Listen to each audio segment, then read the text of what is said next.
My name is Natalie. I am a fashion reseller and lifestyle blogger. My videos are usually about sustainable fashion, fashion that was purchased secondhand. From time to time, I also make videos about beauty and hair and perfume because I like all of that stuff. So if you're new here, welcome. I drop videos 2 days a week, every Wednesdays and Sundays. So go ahead and hit that subscribe button.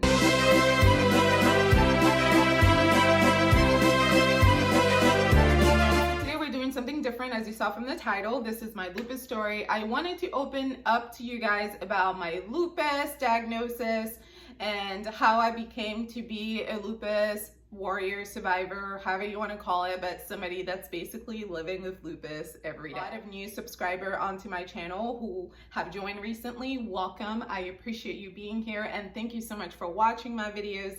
It really means a lot to me. This space has been a very positive, creative space that has allowed me to stay hopeful in the face of all of those challenges that came along with the pandemic and also being diagnosed with having a chronic illness. So let's go into what lupus is. If you've never heard about it, I never heard about it until I got diagnosed with it. I didn't know anyone who had it. No one in my family had heard of it. I didn't know what it was. Nicely though, it's easy to spell, so when I'm talking about it, it's not like a weird word that I have to say, just lupus, L-U-P-U-S.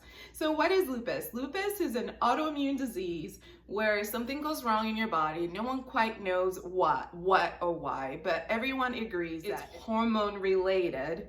There's a glitch in the matrix. Your immune system, which is naturally designed to fight off illness when you get sick, you know, with your white blood cells, they're kind of like the tigers of the blood, and whenever there's like invaders that come in, the white blood cells are like, get out of here, and then destroy them.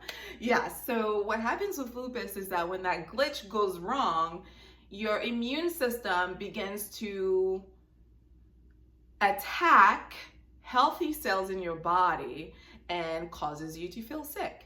So the danger with lupus is that it basically destroys your healthy body. Not only is your body busy attacking itself and destroying the good stuff that you need should you actually get sick with something, you know, that requires an attack, but your body is also now weakened because it's exhausted from killing off all the good stuff and puts you at risk of, you know, getting more sick. Compromises your immune system. All this developed towards the end of 2019 and the beginning of 2020. So towards the end of 2019, I kept getting sick a lot, which was unusual because I hardly ever got sick up until then. I've always been a super healthy, super strong person, super outgoing, super active. Like I was somebody that used to take a 5 o'clock like cycling class at the gym, you know, because I loved it. I'm super like over the top, super joyous, super like high energy, super fun, outgoing, and all of that. After having my daughter, you know, I was feeling more tired, more sluggish, which, you know, any woman who has given birth can relate to those emotions, which, you know, most people would tell you are normal. I wasn't alarmed until I started getting sick. I started getting the flu. One time I was sick for like 3 days. And then 2 weeks later, it seemed like the flu for like a week. And then after that, a couple weeks later, I was feeling sick again. And it was just weird. I didn't feel like myself. I just felt sick. It was no longer, I felt tired, but I generally felt sick. And just like illnesses, like the cold and what feels like the flu, and like I got pink eye and bronchitis. Like it was just like all sorts of things that were just kind of happening back to back. And I really had no history of being sick like that. But then I started being concerned when I got sick like 2 weeks apart. So I went to go see my regular doctor and she did some blood draw. And then, you know, of course you have to wait. And then she calls me later and says, your blood looks abnormal. I'm not sure what's going on, but I want you to go see a hematologist, oncologist, just to rule out that you do not have cancer. I had to wait about like a month. Meanwhile, I'm still feeling sluggish, still feeling tired. My hair is falling out in clumps. I am exhausted all the time. I just don't feel like myself. That's the best way to describe it. So I go and see the hematologist, oncologist. You know, we do the whole like, hi, new patient stuff. Let me do a blood draw and then I'll follow up with you. So 2 weeks later, he gets the results. So he's like, you don't have cancer. So I'm gonna send you back to your primary care doctor with the results and then she can take it up from there. I'm not exactly sure what's going on, but I think whatever I am seeing is normal for your blood type. I'm like, great. That's what I wanted to hear. Get back to my primary care doctor. She's like, okay, I saw the blood results. Now I'm thinking that you have an autoimmune disease, which wasn't far-fetched because prior to that, I was diagnosed with Graves' disease. I'd had thyroid issues. So I was already familiar with my body having autoimmune issues. So when she said, I want you to go see an endocrinologist because I think you might have lupus, I was like, okay, but I didn't know what lupus was. It was my first time hearing it. She said, but I want to be sure, so I want the endocrinologist to do some more lupus specific tests so that they can confirm it. So naturally I came home like most people do and went on the internet and Googled lupus. What is lupus? It took me to articles that I read and took me to YouTube, which is one thing I love about the YouTube channel is because it is powered through Google. So any information that you want to find, I'm sure there's a video for it somewhere, which is a good thing. So I went on YouTube and then started watching these My Lupus Stories videos, much like the one I'm making today, because I wanted to hear from somebody who has lupus what they were experiencing and compare that to what I was experiencing and see if there was a match. And lo and behold, I jumped onto this video.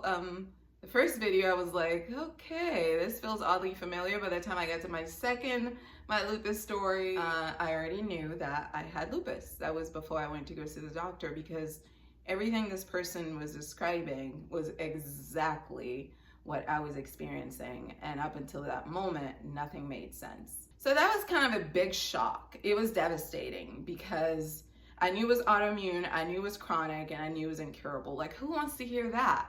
Hey, you have a disease, but there's no cure. You know, it's not like you have an ailment and we're gonna operate and remove the whatever it is that we gotta remove. We're gonna close it back up and we hope you're okay. There's no operation, there's really no cure. The treatment really is to kind of reduce the speed of your immune system so that it's not attacking cells as quickly or as fast, but it's not really like, it's not a cure. So here we are in my endocrinologist's office. Here are the symptoms that I was having at the time. I wrote them down because I'm one of those people that likes to have facts so that when I get in there, I don't get distracted or forget. Here are some of the symptoms in case you might be experiencing something similar. Hair loss, basically exhausted all the time. My skin started getting itchy and I started having skin rashes and I started having like dry scalpy skin on my hands, like rugged skin. There was foam in my urine. My fingers and my feet were turning white and blue when I would get super cold. I got diagnosed with Sjögren's syndrome, which is often comorbid with lupus. And they're both autoimmune diseases, so I'm sure they're related somehow. Temperature changes, so that's another good thing about the wigs that keep me warm because I get cold a lot. It's like all of a sudden I could go from like sweaty to like super freezing. So basically it's like having menopause, but I'm not menopausal. But that's what I would be experiencing, like extreme temperature shifts. A lot of joint pains, a lot of muscle aches, like your whole body is hurting, a lot of frequent throbbing headaches, back pain, like it literally hurts for you to stand on your feet and to walk. It's almost like your body cannot carry your weight physically anymore because it is in pain, throbbing pain. Weak muscles, suddenly I was having a hard time opening up doors. You know, these public buildings where you have like double doors. It's like they were too heavy suddenly for my hand. Like I wasn't strong enough to open it. Mind you, I used to like lift weights more. I just felt weak. My arms were just weak. And then the other thing is clumsy, uncoordinated. It's like suddenly I was just clumsy. I've never been clumsy in my life. Never. But suddenly I was clumsy, I was falling, I was dropping things, I was kicking things, just vastly uncoordinated and vastly forgetful and vastly, like disorganized, just spatially disorganized. And then I would have tremors, like shakes, lightheadedness, like I felt like I was gonna faint quite a few times. I've never passed out, but I know some people have. Thank God I've never been at that level. And then feeling nauseous. I just felt like I was gonna throw up all the time. Chest pains, all of a sudden, like there's tension in my chest, like tightness in my chest. Almost feels like I can't breathe deeply enough. Losing sensation in my hands and my fingers, and that's mainly because of the Sjögren's syndrome.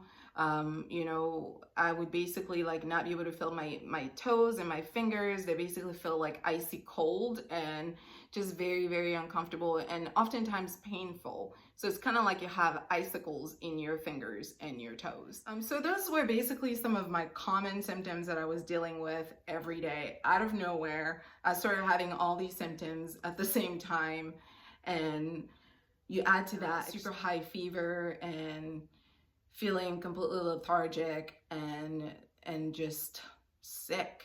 It's basically like having the flu, but you're walking around like everything is all good. Oh, I skipped one part. So after I left my doctor's office the second time, I ended up getting sick again. You know, and like that time my fever was really, really high, like 104. I was in bed, everything was hurting, I couldn't move. I was there for 2 days. It was horrible. Like I came this close to going to the hospital. So I finally called her and went back to go see her, and she didn't even come to see me physically. She was like, this was about the same time that COVID had started. So at this point we're like in March 2020, February, March, when like the COVID talks are starting, the pandemic. Because she's Asian, she was well aware of what was happening in Asian countries with COVID and how slow our response here. So she wasn't allowing our response to guide her attitude about COVID. She was taking it very seriously.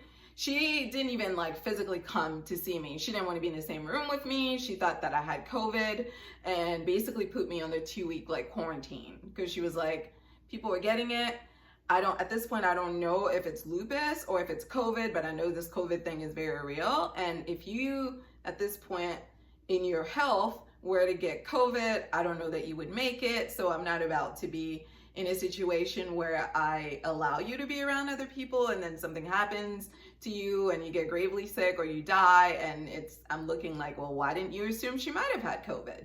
So it was really it was really her trying to be preventative and avoid the possibility of me getting COVID, or the possibility of me deteriorating due to having COVID, or, you know, infecting other people with COVID. It was crazy.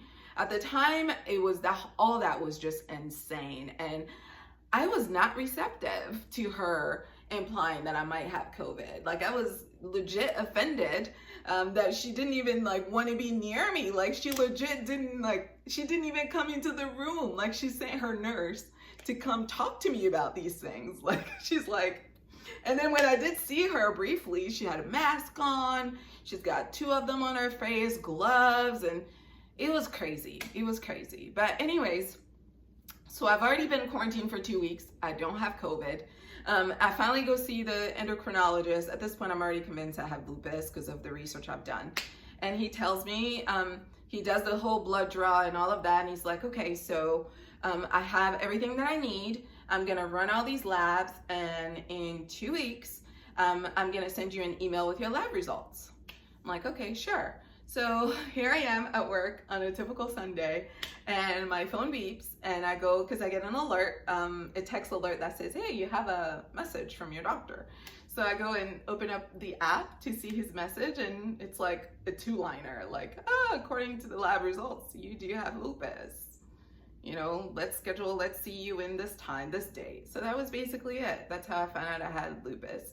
In hindsight, the only thing I hate about this entire story is like not having that moment that you see in the movies when you're about to be diagnosed with something like tragic. You know, there's like the somber music and the doctor comes in with a file and you're sitting in the office and you're feeling uncomfortable and he's feeling uncomfortable and he's looking down and he's putting on his somber voice because he's gonna deliver something really bad, and he's like trying to brace you, you know, like giving you courage to like make it through the moment.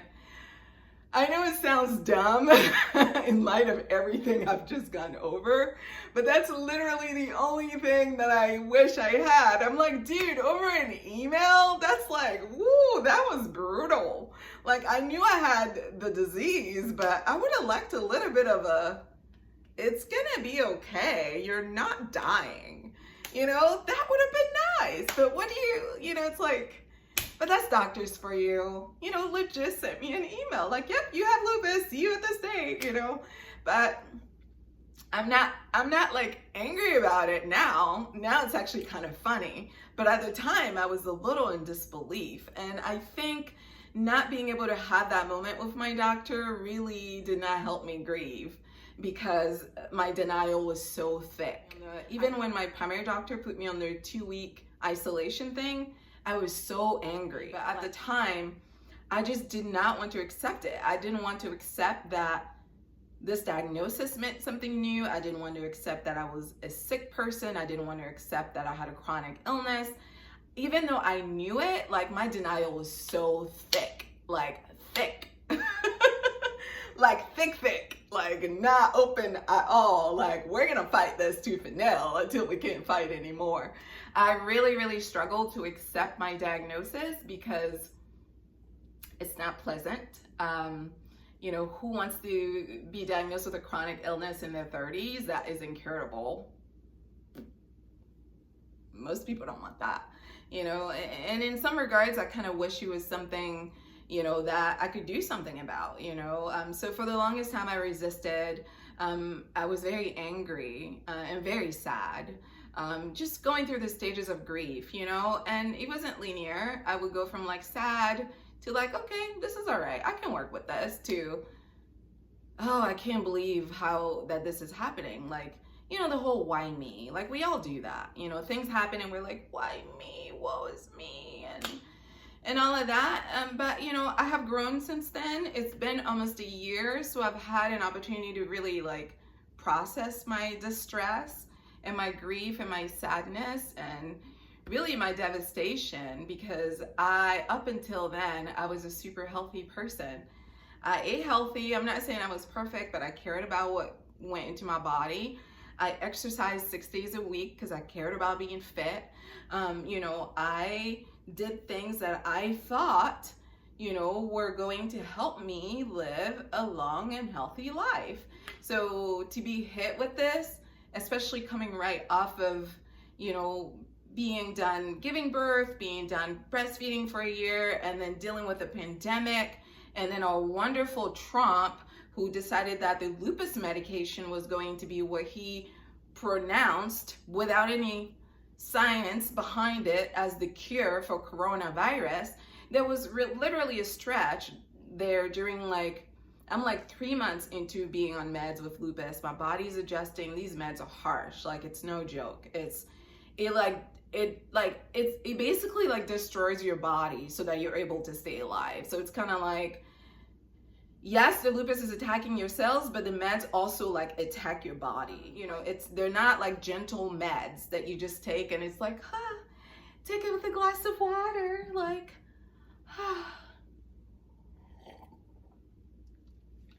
great, I feel wonderful. Like, no, you have to take it with food because it's so harsh. And if you don't, you're gonna be nauseous and you're gonna have, you know, diarrhea, and you're gonna be, you know, you're gonna feel sick. So the meds themselves can make you feel sick, period, until your body adjusts to them. So I went through all of that process of trying to get adjusted to them. And 3 months into it, Trump decided that the medication I was taking for lupus was gonna be curing freaking COVID, and he was wrong. Clearly does not believe in science. And what happened is doctors in the medical community started hogging the medication. It was insane. Imagine like going through this, dealing with all these emotions that you're having now about like this disease, and being prescribed these heavy meds that your body is literally still getting used to. And then I was taking all these like steroids just to like calm my achy joints and bones. It was intense. And all of a sudden you go to the pharmacy and the pharmacy's like, I'll see if I can refill this by the time that you need it. Because we have a shortage right now because of what's going on with Trump and his declarations in the medical community. So needless to say, I'm glad we don't have 45 anymore as part of our lives. So glad he's gone and we can now move on to life being somewhat normal, you know, being able to go to the doctor and get your meds like you're supposed to, and not the whole medical community be in a state of panic because he's declaring that meds are curing things that they aren't curing. Like what? It hasn't been easy getting myself to this point right here where I can openly talk about this and actually feel good about it. You know, it was kind of a process. I tried making this video prior to this moment and simply could not. I had way too much anger and sadness inside of me to be able to get through it. But now that it's been some time, I have adjusted to my new reality.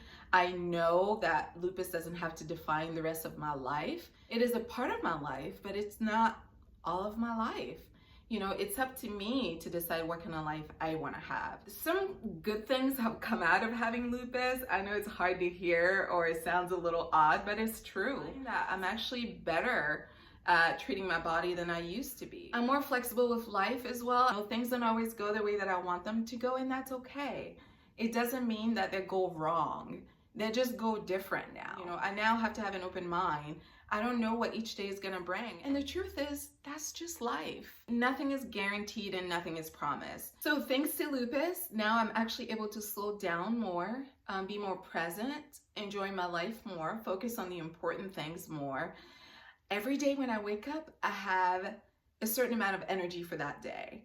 My energy is no longer unlimited. I can't do a 5 a.m. cycling class anymore. I can't work out 6 days a week anymore. It's helped me be more selective. It's helped me be more focused on myself, on what I need to do to take better care of myself, on what's important in my life, on what I invite in and what I keep out, on what I need to basically preserve to be as healthy as possible. I am still in the process of learning a lot of these things. That's why my hair always looks different. As an example, my hair is still shedding. It's growing, but it's still shedding, which is a part of having lupus. And I don't really like seeing it shed all over my house. So a lot of times I'm wearing a hat or I'm wearing a wig or I'm trying on different styles. I do all of that because I'm still trying to get comfortable with my new body. I'm still trying to figure out my new look, whatever that's gonna be. Prior to getting lupus, my hair was long. I could put it in the ponytail. That was actually my favorite look, was a high top ponytail. That was my trademark. I rocked it out for years. Anyone that knows me knows that's my look. I can't do it anymore. My hair is not long enough to do the high top ponytail. So I've had to make some adjustments. I'm basically exploring. One of the latest changes that I am making is with regards to my diet. So I decided to go plant-based. As of 2 weeks ago, I've been eating strictly plant-based. I've been plant-based before when I was in college, but it wasn't like something that lasted 10 years. You know, I think I did it for maybe 3 years. So now that I'm older, trying to get back to it is not as easy. You know, I'm more set in my ways. I'm more stubborn now. More than anything, I want to be healthy. I want to do all the things that I need to do to grow old gracefully so that I am able to live a productive life. So that's basically it. That's my lupus story. Thank you for sticking around and listening to it. I know it was kind of long.